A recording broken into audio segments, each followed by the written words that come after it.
Hi, this is Tolec for the Andromeda Council. Today is Friday, August 19th, 2016, and I'm honored to have with me today Cheyenne Stone. Cheyenne is going to be my right-hand person helping me to execute and pull off this conference in Tucson, Arizona, the weekend of October the 21st and 23rd. But she's also someone who's had some amazing lifetime experiences of the interstellar communication and visitation nature. She has galvanized a deep hunger for universal truths. She is all too familiar with near-death experiences and spent much of her youth out of body. Spending more than a decade in sacred Native American ceremony circles, she is a seeker of truth in matters of health and wholeness of spirit. In her 30s, she suffered yet another devastating health crisis. This prompted her passion for researching the interaction of consciousness and frequency. Since 2004, Cheyenne has been a member of the Quantum Techniques team and now studies and teaches QT's self-testing and energy healing methods under direction of Dr. Stephen and Beth Daniel. Cheyenne, thanks for being with me today and for taking some time to speak to our listening audience and let them know about some of the high points that you'll be addressing at the 2016 Transformational Shift Conference. I appreciate you being here with me. Well, hello, Tolec. It's a great honor, and thank you for this opportunity. And I'm really looking forward to the conference. So tell me a bit about what we talked quite a few times about some of the things we're both dealing with in life, the challenges that we've had, and your words in the bio that I've read, at least part of the bio that I've read, address a devastating health crisis in your life. What happened, and what kind of impact did that have in your life? When those events happened. Well, um, I've been kind of tossed here and fro since birth. I had a very harrowing birth experience, and that was the first time I was found in a very life-threatening situation. I actually was at a point in my life where the children, for the most part, were raised. I still had a young child in primary school, but I had gone through a very long spiritual process of recapitulating my life for a transformational shift, Hmm. literally.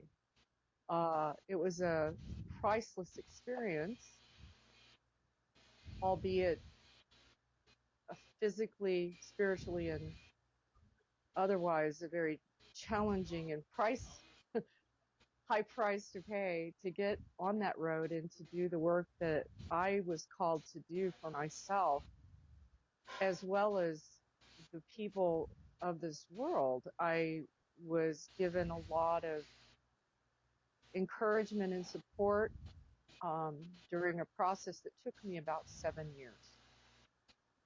At the end of that process, I was probably in a situation where some of us can relate to what I'm going to say here.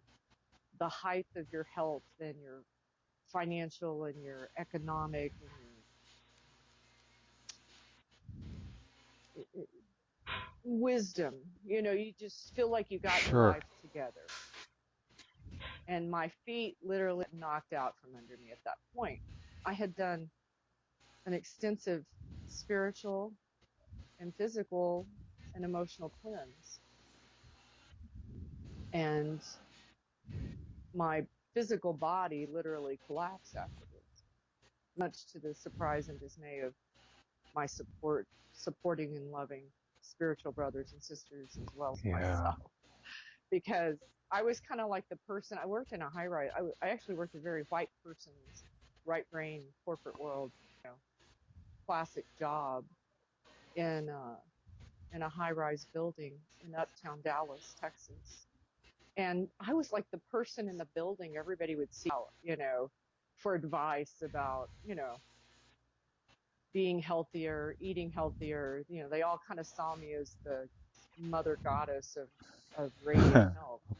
And Right. then I got the feet knocked out from under me. I literally had primarily massive cellular degeneration. All my organs shut down. I had five What? strokes, Five? and Five I strokes? was five five strokes in about a 9 month Wow. period of time. And the whole time, um, I was also having what's called an esophageal spasm, which means I couldn't breathe. You're on the floor trying to reach for something in the cabinet or, uh, the cell phone to call for help, uh, repeatedly. And these spasms, they wouldn't just be in my throat. They literally, by the time it was over, it was as if my neurologic system was having a seizure. So afterwards, I was 40, 50, 100 new micro bruises all over my Wow. body where the spasms had taken place. And it was like an electrical short circuiting in a way, but unfortunately, it would start in my throat. And it took a lot of find helpers to find my way out of it. I was graced with surviving it, but pretty much everyone I worked with said, "You're top three sickest people I've ever known." And I had a lot of harrowing work done. I came out of that with some gifts, obviously. There's Mm. no challenges without wisdom And being you're gained. you're And that functional. kind You're functional go ahead. today. I mean, five strokes and Oh, I detect no, oh, and I'm not teasing here. I detect no loss of cognitive ability, no loss of speech. I'm amazed that you're as well, that's been a 13-year wow. process. It hasn't come all at once. It wasn't like, a Right. magic, wonderful light switch went off with some miracle cure. I've literally been through the gamut of specialists, alternative medical physicians, you know, doing my own Sure. homework and reading and studying and learning to do things myself. And that led me to a journey of becoming an energy practitioner, not for the intention of healing others. I was just trying to survive. I was being given tools and instructions and classes and, all serendipitous, one foot in Right. front of the other. And, the adage, if you hear it four times from the universe, pay Yeah. attention. And I would go and do that, and learn that by that, uh, gadget or uh, assisting tool. And I've learned a lot about the human cosmology because we are more than our physical bodies. We are multidimensional within each of ourselves. And I've learned a lot interacting with that out of desperation.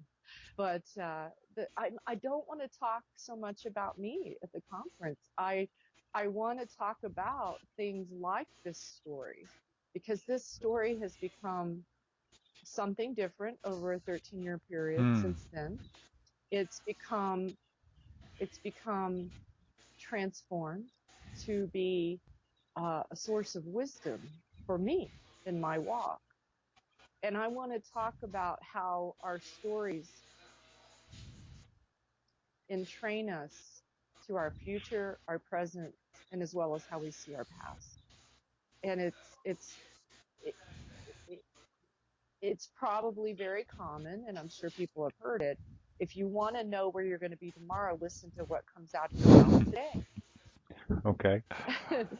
uh, uh, you know, Tolec, have you ever had a New Year's resolution type commitment in your life and maybe you didn't quite hit the Yes. mark? Yes, of course. A few times. Yeah. If you can remember how you approach that in your stories. Our stories are everything. I mean, humans tell stories Hmm. constantly. Stories quite often are the source of suffering. Stories can be a source of a mirror, a way to reflect what's going on inside of ourselves. And I want to talk about that in October. I want to share some of the insights I gained just through my own experience and how the stories can either be serving us or they can be entraining us to repeat self-destructive Right. patterns, just to re-traumatize ourselves. Um, that would be the dark side of the story, but there's a very light side. And the stories that don't serve us are the stories that we haven't found Mm. understanding and wisdom from the experience. And so I'm hoping I can talk on that a little bit more in a way that brings focus to how we can listen to ourselves, what we're saying to our friends on the Mm. telephone, what we're saying You're talk um, you're to talking about ourselves from essentially time to talking time. about being self-aware every moment and what we're deciding to release out of our mouths, and the mouth is just a conduit for energy and information and wisdom that we've chosen to gather along this path that we walk. It's Yes, and that's at least yes. from my perspective. Those stories that you tell, each of the experiences that we have, we can choose to gain knowledge and wisdom and make better decisions, down the road in our life. Hopefully, not We making some can of the same mistakes. we can even rewrite those stories. And and that was a huge part of my transformational spiritual rebirth was gaining that understanding and working with that. I don't want to use the term alchemical. It it is a it is a power we have with our Hmm. words. And even our True. thought, our words are words and sentences are symbols, they're thought forms. And and again, going back to your failed New Year's resolution concept. You may have not called it a New Year's Yeah, resolution. I'm just I using knew I that knew as there a was thought yeah I knew it form was a because metaphor, it's, so that's okay. yes, it's a metaphysics. Uh-huh. Yeah, a few times. to quote to quote a famous quote a famous comedian. Um, But you know. if you had listened to how you approached it, let's say I want to write a book. Let's say I'm called or Hmm. inspired to write a book. If I listen to myself as I talk about that with my loved ones, my friends, myself, thinking about writing a book, you got about a 3% chance of ever writing that book in your lifetime, if that's your terminology, right? But if I say, I know I can write a book,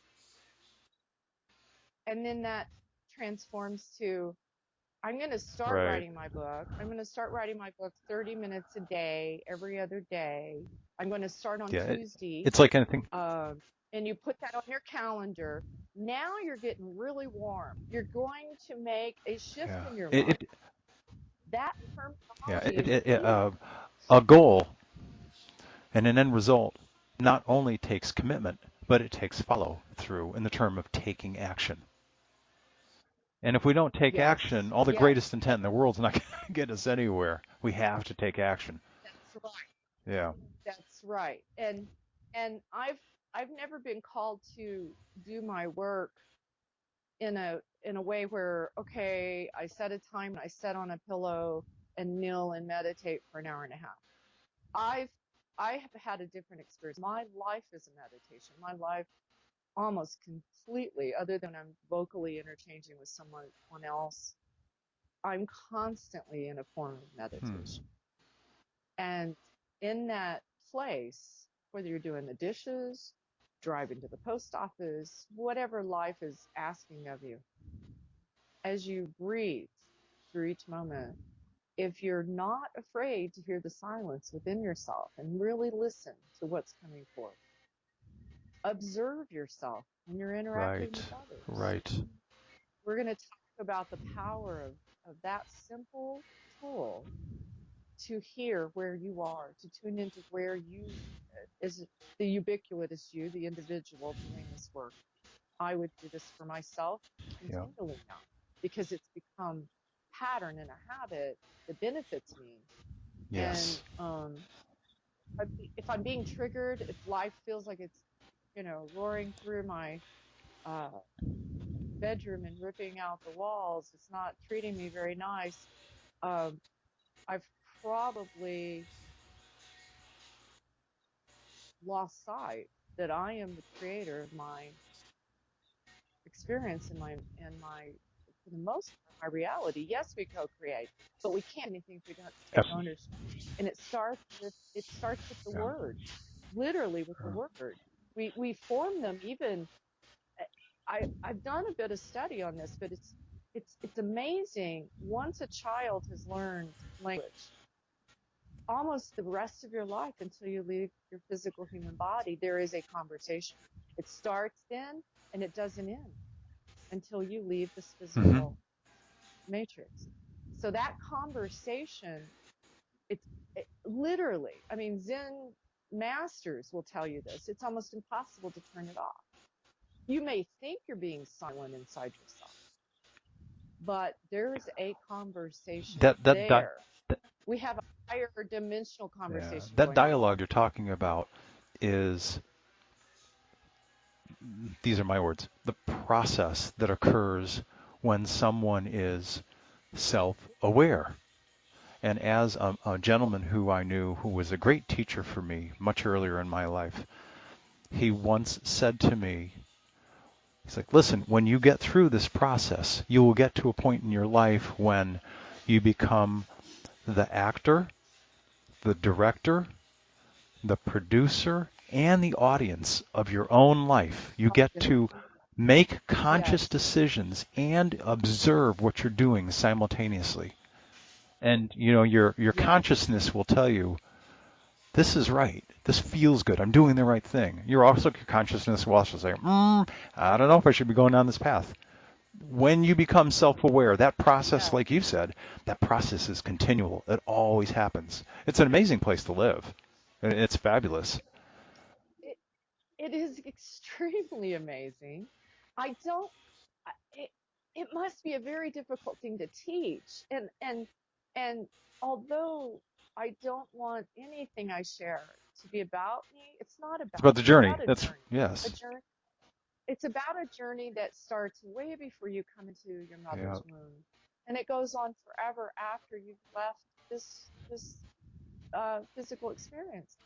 Um, we are each individually on a journey of the soul. It's literally can be called from one of my teachers the sun dance of the Yes. soul, and that dance, if you allow yourself to experience it, and one of the tools is to hear yourself, to really listen to yourself all of the Mm. time, all of the time. It it can be as mundane as the postman knocking on the door to deliver a FedEx box. Um, but if you have that conversation with them for a moment you'll learn something if you hear what you say in those Yeah. moments. It doesn't even have to be a heart to heart, in-depth experience interchanging with somebody angrily or in love. It can just be something mundane. And I've literally had some of the most amazing insights in extremely mundane moments, like, standing in a Brahms buying ice cream cones for my children. I've met Yeah. angels, that tapped me on the shoulder for 3 seconds. And so it's about awareness. It's about being open in your spirit, having a teachable spirit, and using not just people around you as a mirror to reflect inward, but your own expressions are reflecting all the time as well. And we're going to talk about Wow. this. I'll give some personal. I'll enjoy sharing at least. Uh, it's going to be tough. I mean, I'm not a young woman, and I have a lot of some people have looked at my life that have known me for, walked on the Hmm. path with me for some period of time to say, you came to really release some karma this time, didn't you? So I have a lot of stories I could tell, but I so it's going to be difficult to choose, what to talk about to maybe Well, um, it's express the and wealth and the depth of your experiences that will provide knowledge and wisdom for the people that are going to be asking questions when we all interact together at this conference. well, and that's why I'm here, and I'm so grateful to you for holding this conference. I know it's not an easy task, because I've definitely been tapped. I've been uh, I haven't been assigned a task. I'm past all of that with my Right. life. I don't get assignments. This is like an opportunity to step into the role of the teacher. And I've been the teacher in many roles in my life, but this is different. This is teaching what I call the beautiful smooth pebbles that land in your palm, and you know them, they're comforting, and you never forget them. Wow. These are the jewels of wisdom that we receive in our walk in Wow. life. And I really look forward to sharing. Well, Really do. thank you for opening up the book of your life and sharing some of your stories with me today and for everyone else listening. Cheyenne Stone will be at the 2016 Transformational Shift Conference the weekend of October the 21st through the 23rd in either one or two of the speaker groups, and she'll be floating around the room. I think running will be more appropriate. The conference will be held in Tucson, Arizona at the Doubletree by Hilton Reed Park Hotel. And for those of you who are interested, who might like to attend the conference, you can go to www.transformationalshiftevents.com and click on the conferences and events button. And that will fill in all the blanks for any of the questions you might have, and you'll also be able to get an activity schedule and purchase tickets from that place as well. So from from myself, Tolec, and from Cheyenne, thank you very much for listening. And Cheyenne, thanks for taking a few moments to share some of your life story with the people who will be hopefully coming to our conference. Oh, thank you. You're an excellent facilitator for an interview, and I look forward to seeing all of you out there at the